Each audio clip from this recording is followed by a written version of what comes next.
s'intéresse ici à la détermination de l'écriture scientifique de nombres. Donc on rappelle que l'écriture scientifique, ça doit s'écrire donc un nombre qui peut être décimal fois une puissance de 10 et que ce nombre qu'on appelle la base, qui est décimal, doit être compris entre 1 et 10. Donc il faut s'arranger pour que l'écriture décimale du nombre soit comprise entre 1 et 10. Donc si je prends mon premier exemple, j'ai 65,8. Donc pour l'instant, ce n'est pas un nombre compris entre 1 et 10. Pour que ce soit le cas, il faut que je déplace les chiffres par rapport à la virgule et que je laisse seulement le 6 avant la virgule, ce qui me donnera une base qui est égale à 6,58. Je dois compléter avec une puissance de 10, puisque bien entendu ces deux nombres-là ne sont pas égaux. Donc pour retrouver le nombre que j'avais au départ, il faudrait que le 5 se déplace d'un rang, ici, et aille dans la colonne des unités avant la virgule. Donc si je me déplace d'un rang vers les puissances supérieures, je dois multiplier par 10 puissance 1.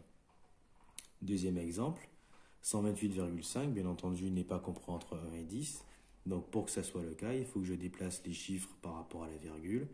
Donc il faut que j'obtienne 1,285.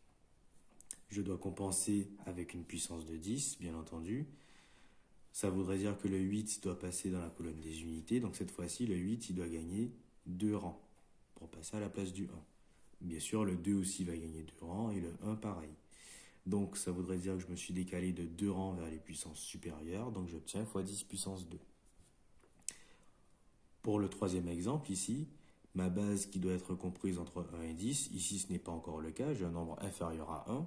Donc il faut que je déplace les chiffres par rapport à la virgule, donc il faut que j'obtienne 3,6. Je dois compenser pour retrouver le nombre de départ.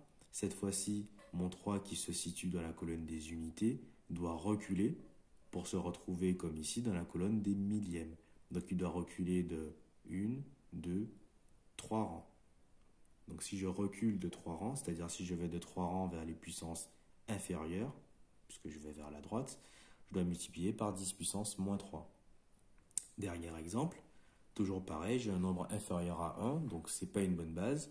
Je dois transformer donc en déplaçant les chiffres pour obtenir une bonne base. Donc la bonne base serait 7,85.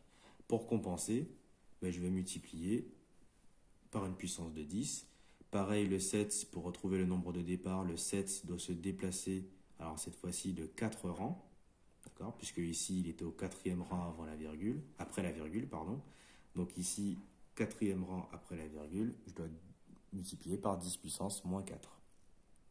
Lorsque j'ai terminé, je peux bien entendu vérifier que mes résultats sont corrects. Et ça, c'est très important lorsqu'on vous demande de déterminer l'écriture scientifique.